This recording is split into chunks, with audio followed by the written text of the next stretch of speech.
Hey, yo, what the f***? This is a pally right here. The late night flight is paid for by the following. On the next episode of That's My Backup. We got to get to this next topic about Clarence Thomas. So February Black History Month, Clarence Thomas, a famed Supreme Court justice. Amazon Prime has a documentary about Clarence Thomas, which you might want to check out in February or any month. Well, if you try to go to Amazon Prime to watch the documentary about Clarence Thomas and his time on the Supreme Court and his nomination, this is what currently pops up on your screen. It says, this video is currently unavailable to watch in your location. Now, Rachel, we've reached out to Amazon for a statement. No statement yet. But think of it the other way around. If a prominent liberal, black liberal, on Black History Month was canceled or pushed out of Fox Nation or some platform, it would be outrage. But here, quietly, no more Clarence Thomas. Yeah, I mean, they try to kick him out of the African American Museum at the Smithsonian as well. I actually saw this documentary before it was removed, before it was censored, and I have to tell you, it's phenomenal. It's beautifully shot. He's been a hero of mine for so long. I learned so much watching it. One of the things that you would learn watching this documentary is that Joe Biden has a big role in what Clarence Thomas called his high-tech lynching. Hey, yo, what the f***? It's a bunch of us. I'm a hand in the colony. Hold on. Everybody on their mountain, everybody marching for a young nigga like me to get tsunami on it. I'ma get it, I'm a winner, baby. I'll be on my curry till I crash your bird 40 on the tech. Yeah, I'm acting nerdy if it's at the Appalachian to the Appalachian. I'ma do whatever that they take to make a black nation. Hold on. And now, here are your pilots, the informative Hanif Sowell and the greatest Henny Badger who has ever lived, Nassour Nuru. All right, so what we doing? Cold intro? Yeah. Yep. Basically just did most of it. But yeah. If you want to talk about more other things with the full intro, you want to do the Facebook questions, whatever you want. I'm just trying to pull up the stuff right now. What is it that you wanted me to look up, though? While I was just... Oh, no, I was... Biden. Yeah. Yeah, Biden's transgender...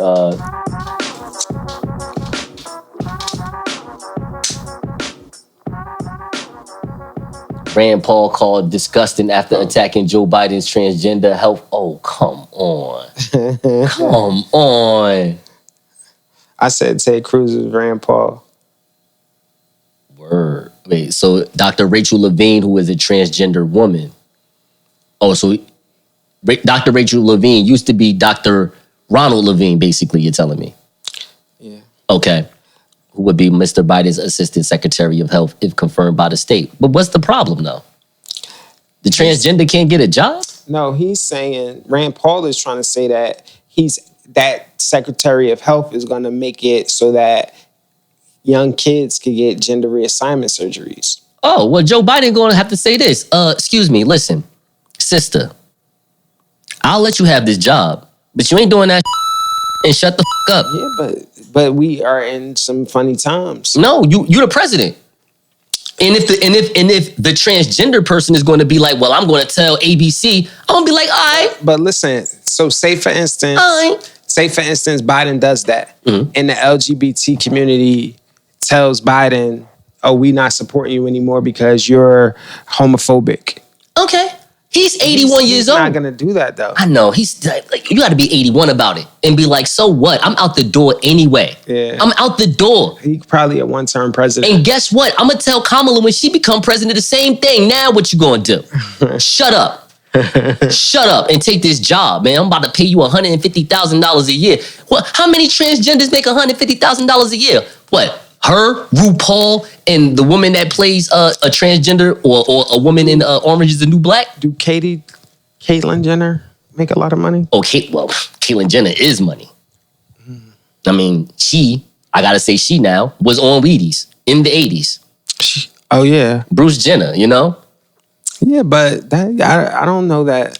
No, I mean, that's as an Olympic athlete, I'm sure that she had money. Yes. But like Kardashian money, I don't know. You know that Mama Kardashian is married to Bruce Jenner. Well, used to be. Right. Like, I'm sorry, after Kardashian died. That big house is Bruce Jenner's stuff. Oh, really? Yeah. Oh, okay. I didn't realize. I thought he was coming into their fold. You probably didn't pay attention to that because he wasn't black. So you didn't, See, I said. Yeah. See, if he was black, you would have been like, oh, these Kardashians be coming up. I got you. That's crazy. See what white privilege do sometimes?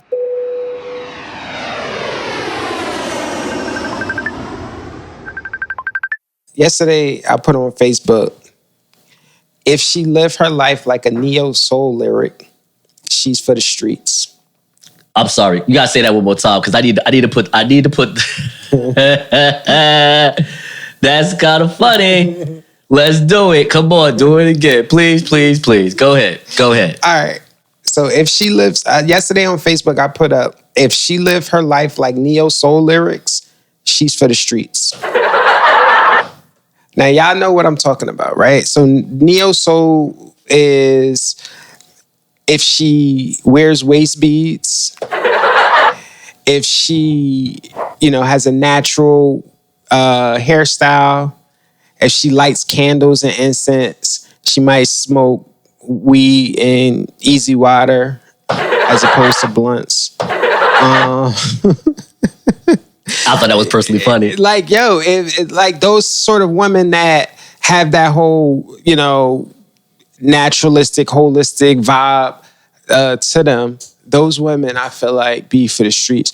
But what I also wanted to add is that me saying women are for the streets is equivalent to me saying women always cheating, right? I am attempting to normalize it because these are the women that I gravitate towards. Listen, ladies, if you are sex positive, if you know who you are and you feel like you want to enjoy your life and, you don't need to be monogamous and you control your sexuality, holla at me. I'm into it. It's my thing. I'm not shaming you. You know what I'm saying? I'm loving you. I'm giving you a space where you could be your natural self. So I get a lot of pushback because they'll be like, you think everybody for the streets and you think women always cheating and this, that, and third. I ain't mad at you. Do it. Live your life, baby. I'm here for you. So what's the main issue though? I don't get it. Like on the women's angle. Just because here's my thing. On Facebook or on social media, women, they not only get to dominate social media and get to set the tone and the precedence for it, but they get to man bash all day. And the Me Too movement has not only allowed that, but it has made it basically culture now. American culture to just man bash and say, I don't mind the womanhood where it's like, I am cis and cis is me. That's cool, whatever. But when you talking about, sis, wake up, this man he ain't doing right, blah, blah, blah, blah, blah, blah, blah, blah, blah. It's like, yo, well, why you kissing on the man you got then? Be quiet. You know what I'm saying? Like, you wilding. This is ridiculous communicative skills that's being presented in front of my face. So, like, what say you to that, though? I think it's all defense mechanism. I think we all get into this whole, blame game and this whole gender war about who's right and wrong and what double standards should exist and all that. And we're forgetting that we're supposed to be collaborating on this love thing. Right. We're supposed to be working together to try and be the best versions of ourselves with the people that we partner with and we bring into our lives. A lot of it is a hoarder mentality, right? It's a scarcity mindset. So when we go and we look out at the dating pool and we see what's available and what's not available, we like, yo, I got to snatch somebody up the quickest way that I can. And I got to make this person just for me. So that way I'm protected. So that I don't end up lonely in the future. You know what I'm saying? And we just trying to snatch the first person or, the first group of people that fits our narrative that makes us feel safe. So how about men and women not do that? We shouldn't do that. Yeah, just not do that. Yeah, you should. See, what I was thinking about this morning. I think we think too far into the future. I think we should narrow our gaze to at this moment, you know what I'm saying? In the near future, how does this person make me feel? How does this person work in my current life as it pertains to me, and how could we grow and build and just make decisions daily on how we can be the best versions of ourselves or the best partners with another person. That's all I'm saying. Yeah, you have that conversation like, listen, if we gonna do this whole exclusive thing, I'm not comfortable with you seeing other people. I'm not gonna see other people, and we gonna rock out like that. And let that be it. You know what I'm saying? But for me, trying to police who you spending time with, or even knowing about who else you're spending time with, is not something that is on my radar. Well, let's slow it down for a second, because I would say that's a bad word. It's not about policing. It's, again, you came to my house. Nasur, I want to talk to you about something. Okay. This is about sex. Let me get my condom.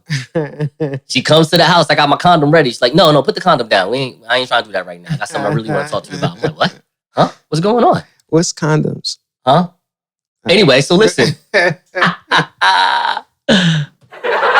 So anyway, there are rubber lubricants apparently that help you cease having pregnancies or stop the risk of having HIV or AIDS or something like that, I believe. It's interesting. Yes. So, or herpes, which is forever, like luggage, I believe. Anyway, she comes to your home and she says, put the condom down. I really want to talk to you. I know that I've been talking to other people, and I know you've probably been talking to other people. Maybe you have, maybe you haven't, but we've been around each other for 8 months. And I just want you to know, like, yo, I'm really like feeling you. I'm feeling you. I really want to be with you. I don't want to be with these other people. And she says that to me. I not to be funny, I'm going to ask her, like, well, listen, you want to be with me? I do want to be with you too. But when the last time you was hanging out with these other guys? It's just, if I don't mind, I need to know this. I want to know.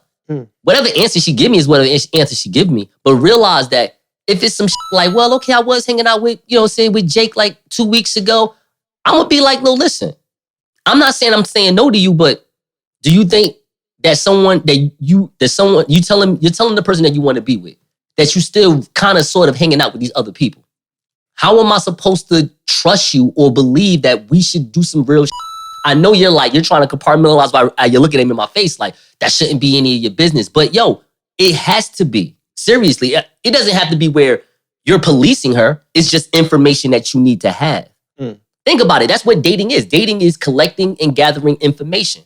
So we're still in the dating thing. I'm just collecting and gathering information. Now I know that if we ever got married and things don't go right, you can probably have a couple other people you just talking to and just break open that glass. And who knows? This is see, my thing about being single in these relationships and you talking and meeting new people is not about who's right or wrong or who's pure or guilty. It's about the personality. That's why I love hypotheticals and icebreakers so much, because you're learning personality.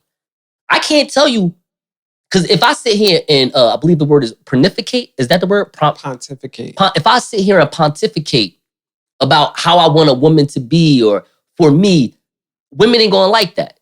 They gonna think that's too much for them. Because they like, this woman was like an angel. I ain't no angel. But hold on. You're presenting yourself as an angel. But now it's 2021. Women, they're presenting themselves as an angel physically, trying their hardest. Women don't even want to cook no more. Ladies, don't kill me for that. I'm just making a point. Skill sets from men and women. Skill set. You know what I'm saying? They taught you how to cook for whatever reason. That's none of my business. I'm just saying, skill set that most women, let's be honest, 84% of women, maybe 10, just know how to cook. It is a skill set. They don't want that no more. They dropped that skill set and threw some fake eyelashes on their face and said, I'm prettier. And I'm supposed to believe this. But what the prettiness have enhanced for the women is not only the confidence, but the ability to say, I'm going to talk to 6 men at the same time. Right. And that's fine. But again, it's choices and consequences. If you're going to talk to 6 men, you may have to give up your coochie to 6 different men all the time. And if you're okay with that, then you're okay with that. But realize this, the same way women talk to each other, men talk too. So when you're trying to get the 7th man that's in the same city, that 7th man may be like, no. Because I know Nasur, I know Hanif, I know this dude, I know Paul, I know Al Malik. and they all hit it. And if I can't just hit it, then I don't want it. But I like what you do. Like, you're a teacher, and like you love children, and yo, like you spoke to my kids, and my kids love you, and they really nice. And it's like, yo, but you for the streets. Hey, yo, what the f? This is a palace right here. Is the penalty for not paying your rent death?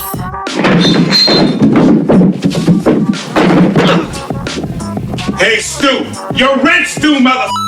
And don't be pulling that falling down the stairs on me, you hear? Are you conscious? Shoot, So look, Sean Douglas was arrested after he allegedly abducted 2 tenants he was unable to evict due to COVID-19 restrictions. This mayor out of Albany, New York, got fed up and said he was going to take matters into his own hands and abducted and restrained 32-year-old male tenant and a 21-year-old female tenant between 1 a.m. and 6 a.m. Using zip ties.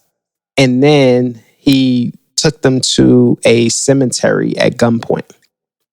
So I kind of want to laugh at that, but that's not nice. Let's let the story unfold first. This is crazy. Yo, so I feel like this is a problem. We are in the month of February, which is odd because it feels like we're losing 2 days this year. It's not a leap year. So tomorrow is going to be March 1st. And I just want to advise our listeners that maybe you should probably pay your rent on time this month because these landlords are frustrated. You know what I mean?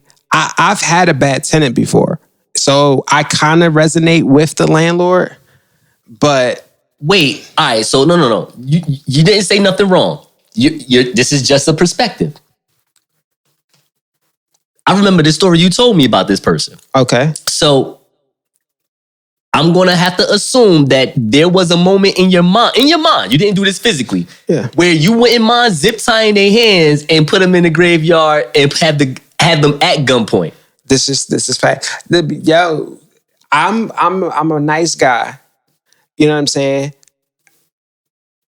My daughter's mother at the time though was not so nice, and she like, yo, we sending the goons down there. You know what I'm saying? Hold the phone. You ain't, yo, bro, we know each other for a whole long time. You did not tell me that Mama D got on the phone and was like, yo, because if Mama D get on the phone and start... my mom, my daughter's mother. Oh, wow. Yeah. So she got a little Mama D in her. I didn't know that. Yeah, she was ready to, but she was like, nah, we could send people down there and run up in there and da-da-da. And I'm like, I didn't want to take it there. I wanted to go like the legal route, I guess. But I'm just saying that as a landlord or a former landlord, I can understand this man's frustration, but he took it way to the extreme. He was the punisher. I ain't mad. It was a notice to quit for real. So hold on. So this dude is not in jail right now, though? All just aside. He was arrested. He was charged with second-degree kidnapping. So he's awaiting trial. Are the tenants still getting to live at that apartment? Let me see. Because if they do, is it safe to say, do they technically have Stockholm Syndrome? They probably got some sort of squatter's rights though. He was released on $50,000 bond. The female victim freed herself and went and sought help at a nearby house. What about the dude? But it doesn't say whether or not they're still able to live in the house or not. But I'm sure, I would hope that they were scared enough to be like, all right, we need to do something different. You know what I'm saying? Like not live there no more. Yeah, they got to find other accommodations. Because I mean, I get the pandemic is hurting people, right? But there have been programs that have been covering people's rent. Absolutely. So if you're not even, on your hustle enough to even go do that so that I can be taken care of, and I'm eating this whole loss because you're living here for free, either I got a mortgage on the property or I use that income for some other expenses that I have, like nah, I can't afford to do that. But whatever that you do, if you have your own apartment and you're low on rent and it's hard for you to pay every month, and I know you're not seeing you're not seeing your normal friends every day, whatever you do, don't start a podcast as a hustle, okay? That's not going to happen for you, all right? You got to find something that is much more tangible. Hey, yo, listen. Right? Yes. But then he talking about he was mad at Arsenio Hall, Simi, for just sprucing up the apartment a little bit. Now, Arsenio Hall might have spent maybe $6-7 grand at most on sprucing up that apartment. But Eddie tricked off $500,000 on some earrings. And listen, my man said he wanted to find his queen. If your queen isn't worth $500,000, man, come on now. It's your queen, dog. It ain't tricking if you got it, huh? Listen, if you got it, it ain't tricking. Did Eddie Murphy make Coming to America 2 just so his daughter wouldn't be unemployed? Okay, so first of all, you gotta ask the same question in the future. Why do you make a song every week? Is that to, cover your child support?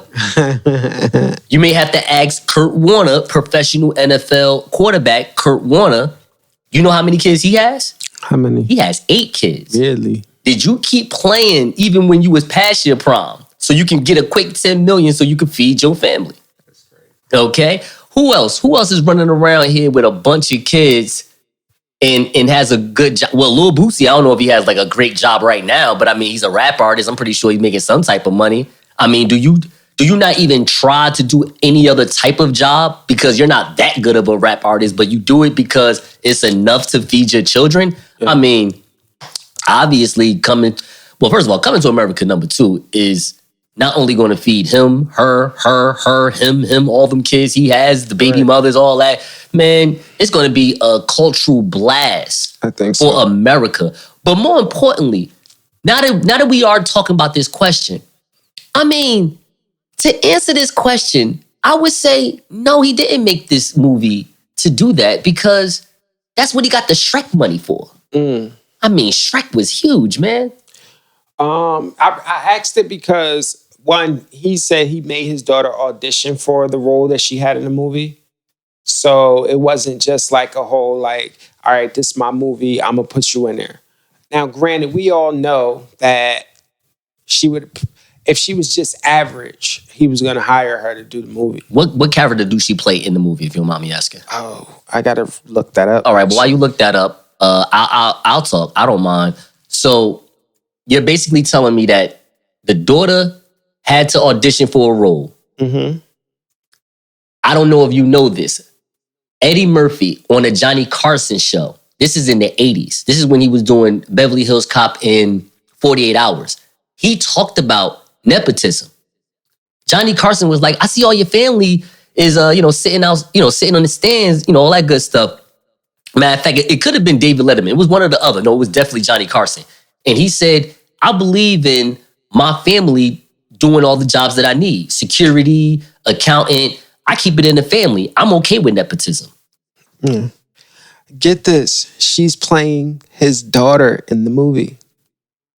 So I guess the premise is that Prince Akeem and what was her name on? So wait, say it again. So she plays what? Bella, his daughter, his 19-year-old daughter, Bella, is playing his daughter, Prince Akeem's daughter, in the movie. One of 3 daughters. So apparently the premise of the movie is that Prince Akeem only had daughters with Lisa from the original.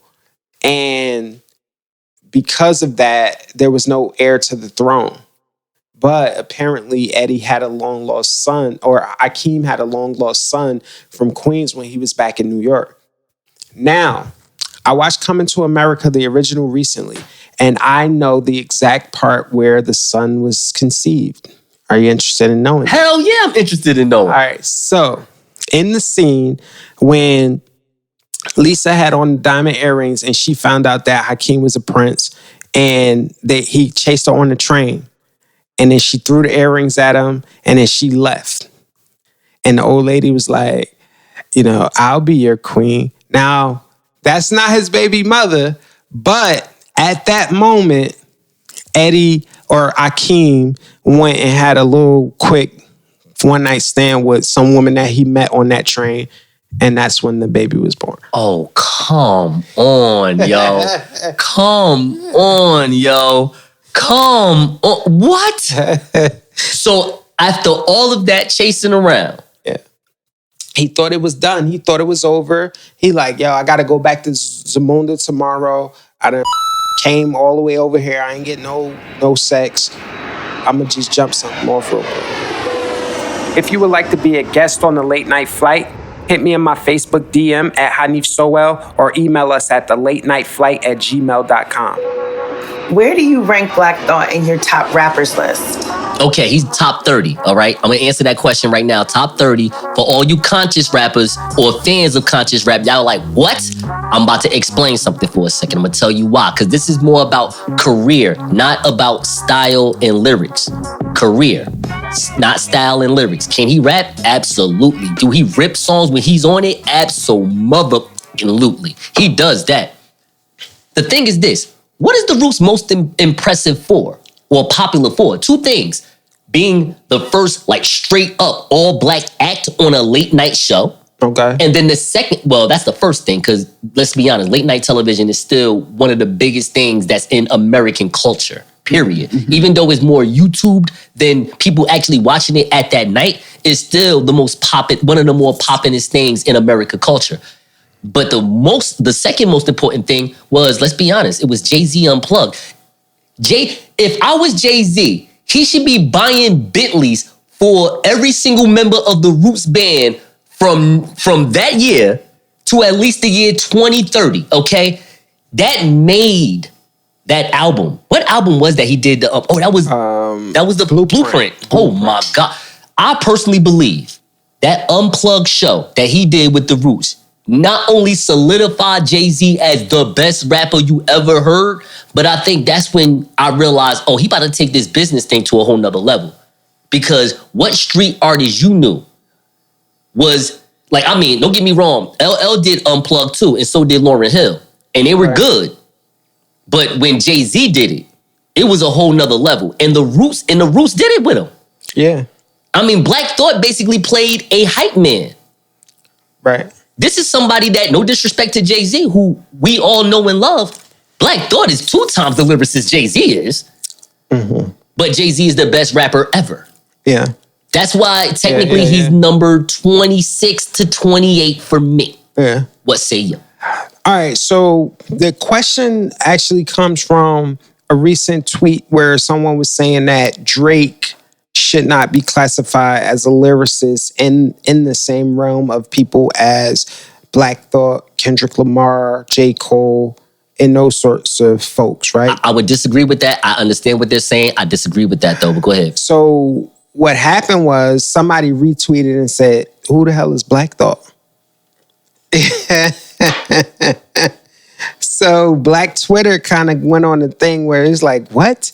If you don't know who Black Thought is, can you really say that you're a hip hop fan? You know what I'm saying? Absolutely. So when you think about it, right? I agree with that. The Roots are an iconic hip hop group. Now, granted, Black Thought, as I see him as a lyricist, when I listen to Black Thought, I'm like, yo, he be spitting. He can spit. You know what I'm saying? He can spit. But I don't necessarily gravitate towards the Roots albums and projects either. Mm-hmm, mm-hmm. So I don't know what it is about, just the type of music or whatever, because I like it when I hear it, but it's just not something that I'm. So let's talk to you for a second. We're having a moment with Neef. Okay?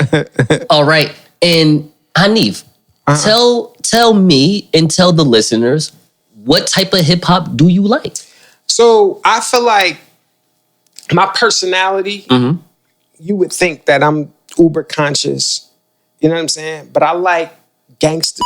I mean, you're from New Hope Village in Newark, New Jersey. I would go with the fact that you would like the gangster. All right, so you can understand that I like gangster. Absolutely, yeah. But yeah, I like gangster music. You know what I'm saying? And it's not necessarily, aside from, I do appreciate a good lyricist. Don't get me wrong. I love Hove. I love Big. I love Nas. You know what I'm saying? I love all the people who you would think Kool G Rap, all of the people who you would think are lyricists. Yes, I'm happy you said Kool G Rap. He goes hard. But go ahead. But I do appreciate Styles P. You know what I'm saying? Another lyricist, by the way. He's a lyricist, but it's just gangster. Like, you know what I'm saying? He gives you more feeling. I appreciate Tupac because Tupac, you know what I'm saying, gives you more feeling in his music than lyricism. He's passionate, definitely. You know what I'm saying? And he's very, well, we all know that he's very revolutionary in his way. So it was a mixture. That's the type of music that I gravitate towards more so than just a Uber, like, yo, these punchlines is crazy and he's spitting and he's saying this and that. Like, I'm more so on your passion and how the song makes me feel and that sort of thing. Now let's take a step back from that, because although you like the gangster, you are a big fan of Drake. I am. Drake is passionate. Yes. He is not of gangster though. He is not gangster. But he is passionate. But Drake speaks to another aspect of me, like the emo. Okay. I think I like Drake for the same reasons I like Joe Budden. You know what I'm saying? Because Joe Budden typically would be considered a lyricist, but I don't like Joe Budden for his lyricism. I like him for his raw emotion that he puts into his music. And I feel like Drake does the same thing. And it's a lot of things that Drake says in his lyrics that resonate with me on an emotional level than more so than, he says something slick and crazy. The way how you just basically articulated Black Thought as, okay, whether he's a conscious rapper, well, let's call him a lyricist, not even go through conscious rapper. As a lyricist, you appreciate the fact that he has that ability. Absolutely. But that's not necessarily always your cup of tea, because this type of lyricist, which there are a lot of lyricists like this out here, whether they underground or signed, they lack passion. Yeah. They lack the feel of, okay, I know you saying some wordsmith, but can you lock me in and get me into you? Exactly. Because in my opinion, the greatest conscious rapper ever in rap history is not only one that didn't seem like a conscious rapper because of the way he delivered the music, he just got divorced, and it's Kanye West. Okay. For me, I think he brought raw passion. Yeah. Is he the greatest conscious lyricist? Like, if you want to compare him to your Mos Def, your Talib Kweli's, your Commons, your Black Thoughts, it's probably a hell no. He could be on the bottom of that type of totem pole with those type of lyricists, to be honest about that. Yeah. If I throw in Pharoah Monch and Royce the 5'9" and Eminem, like, oh my God, you on the bottom. Right. But his music is better than at least 90% of these guys that I just named. Yeah, for sure. He knows how to make music, and he brings that raw passion. Yeah. Even if it's something, I ain't gonna lie, and it's gonna sound like a little insensitive, but getting hit by a car does not make me think of how real or unreal you are. Right. But when you listen to Through the Wire, your mind changes on that. For sure. Mind changes on that. Yeah. You don't think it's real that you got hit by a car and you gotta wear a wire and you gotta go through this? No. Yeah. Listen to this song. You be like, oh, I retract my statement. Hey, yo, what the This some pally right here. Did we just watch DAngelo versus himself? You didn't watch it? How does it feel? How does it feel?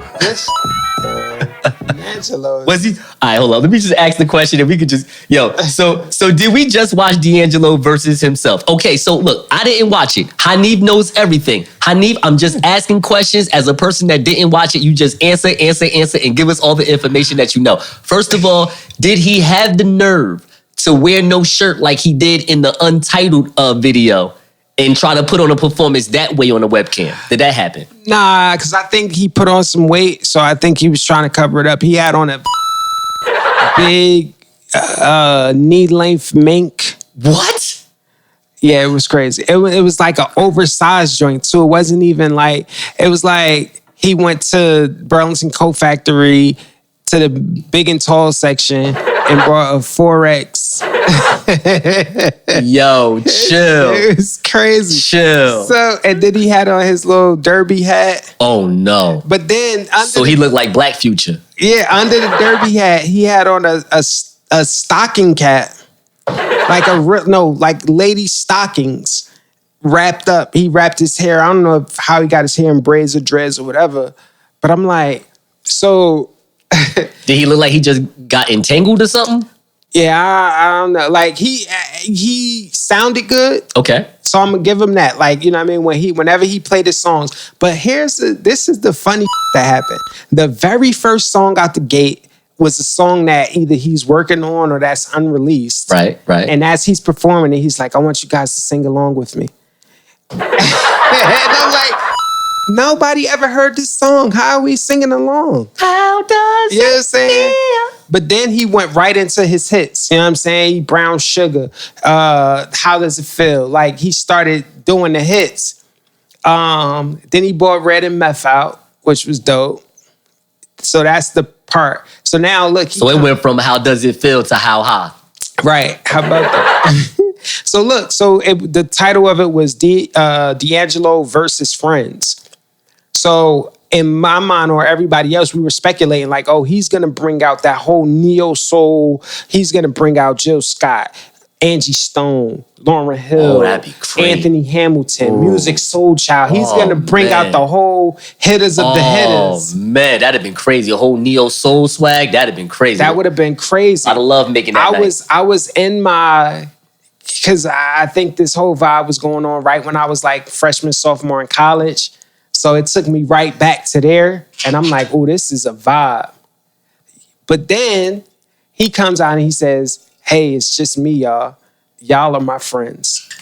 Talking about the audience. Hey, yo, I'm saying, we buy his album. We are your friends, yo. I'm like, nah, I want to go home now. I'm ready to leave.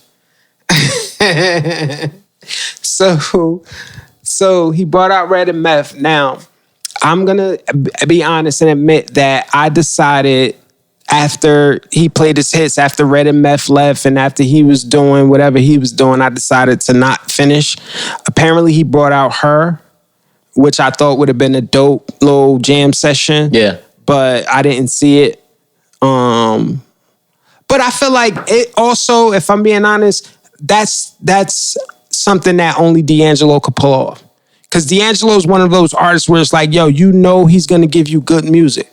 You know that the vibe is going to be dope. He can sing, he can write songs, he can do all of this whole eclectic performance.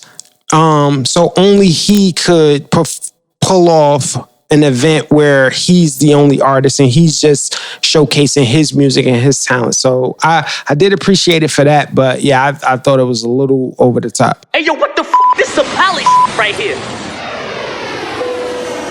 Why do men only get a bachelor party one time before marriage? Shouldn't it be monthly? Wait, what? Think about this for a second. I'm glad you said that. So, why am I in a real relationship with this woman if it's called a bachelor party? I'm still a bachelor technically. You're not married until you're married. So with all that being said, men, I don't care if you work at Amazon. I don't care if you work for Apple. Start celebrating your bachelorhood. For sure. Do not, and I repeat, do not let no woman put you sunder because you are about to celebrate your bachelorhood. Let me tell you something for a second. All my fellas, it's time for us to focus on ourselves and get your degrees, get your schooling, get your careers, get your money right, for real, for real. Me and Hanif, we'll show you how. We've been there. We'll do it. Because what we want is the next generation of young men to start giving out bachelor parties. I want y'all to do the same thing women are doing right now. I want you to not even think about having a girlfriend until you're 32 years old. Okay? I want you to go to I want you to go. I want you to go to the Dominican Republic twice a year. Hey. And then after that, you're going to Brazil. And then after Brazil, you're going to Colombia. Then you're going to take a flight to Spain. I want you to see this world before you even worry about your first girlfriend. I need you to party. I want you to be a bachelor for real. Don't even think about being with a woman until you're 34 years old. Yo, you're like, what the hell is going on? I'm telling you, because think about it. The first and second woman that you be having, you don't even have them 10 years later. You over here going crazy. Oh my God, this woman is beautiful. I'm going to give her balloons. I'm going to buy her perfume that I can't afford. I love being 24. Like 24 was a funny age because that was me knowing like, yo, when women was asking me to buy him stuff, I would just be like, no. No. What? For what? Mm-hmm. We just had sex. It wasn't that serious. Stop it. No, you got what you wanted. No, we're not doing that. Yeah. And I realized like, yo, why is all this stuff so transactional? Why can't you just admit and say, yo, I never met a short dude like you. I never met a smurf like you. I want you. I think our upbringing as men, maybe we weren't taught how to really take advantage of our education, how to take advantage of what a career can be, how to take advantage of a career path. But I think that you should do that because imagine you coming out the gate at 24, 25, making $70,000 a year, or maybe even realistically making $50,000, but having a career where after 3-4 years, that money is going to bump up to 70, whatever the case may be. Right. And now you have real money to play with to find out who these women that you're going to start dating, who they really are. And while you're doing that, again, you're partying and celebrating your bachelorhood. What say you to any of that? I do feel like, we do have to start thinking about what marriage means and what dating means and what relationships means. Like we got to really take a step back and say, because what we're essentially doing in this culture is we're test driving our woman or our relationships. And I think the problem with that is that we start to do marital things in relationships. According to the IRS, because I do taxes, you're single if you're not married. There you go. You know what I'm saying? You have no legal ties to this person until you decide to marry them. As far as like all of the other stuff that we do, like when we start commingling funds, we start living together, we start, spending all of our time vacationing together and all of that, like those should be reserved for a longer commitment. Yes. And because we're taking the approach of like, we're just doing it all up front, when the marriage happens, it's like, what's changing? And that's all I was saying in our Gorilla Glue episode with Jasmine. Now, for those who don't know, we didn't have that conversation in the episode where we was talking about vacations. Right. And I was saying that I would pay for a fun adventure, all that good stuff. Right. And I said that in the beginning, if I meet a woman and I like her, I'm not taking her out of the country. Yeah. And Jasmine was like, what? Well, why? Yeah. I don't get it. What do you mean? What do you mean because of time? And I'm like, no, time as in I just met you, even if it's 6 months, if we're not married, I don't want to give you the world. Yeah. You got to earn that, just like I got to earn that. Yeah. That's all I'm saying. And there's an expectation because and I did some thinking about it. If I pay for the vacation. Yeah.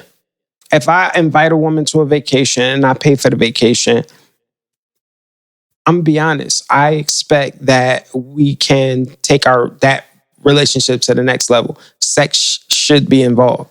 Yeah. Now you're never obligated to have sex with anybody you don't want to have sex with.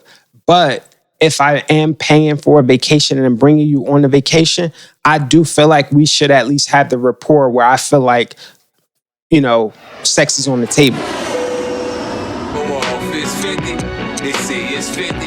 I mean, but when you think about it, that's essentially, I feel like it's on par with what they're asking. You know what I'm saying? If you just blatantly asking me for random cash, yo, could you send me $140 to pay my light bill? I got women that IM me in Facebook. Like, yo, can I borrow $50? Right. But like, yo, but why? But and then on top of it, why say you gonna borrow it when you know good well you ain't gonna get paying it back? You're not paying it back. So that's what I'm saying. If a woman could, that begs the question, if a woman could ask you to borrow or have $50, why isn't it acceptable for you to be like, yo, could you give me some head real quick? Yo, like you could do normal stuff for $50. You could just lick my nipples. You ain't even gotta let me have sex with you. I'm sorry, y'all.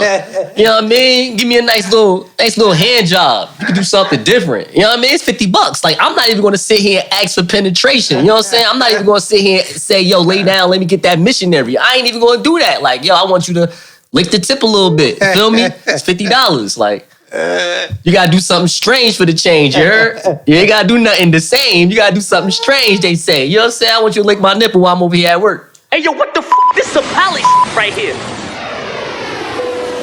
Is what I don't like, Tom. So, I'm gonna hit the button.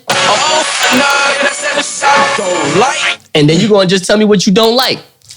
All right? And that's what we're gonna do. We're gonna just do this. We're gonna end this off just like that. All right, so again, the name of the game is what I don't like.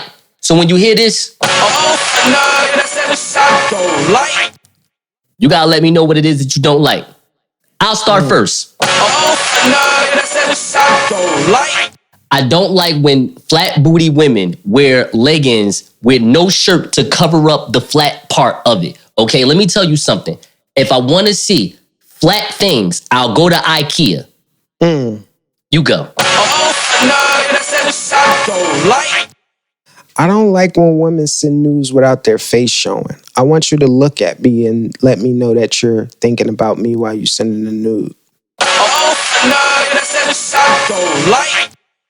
I don't like people that say grand rising in the morning. You know good well you don't tell nobody that in the streets. Think about it. I have never heard nobody in the gym early morning talk about grand rising. Everybody say good morning. Say good morning. I don't like when women judge me by my sign. I'm Hanif, whether I'm an Aries or not. Please subscribe and download to The Late Night Flight on Apple Podcast, Google Podcast, and Spotify.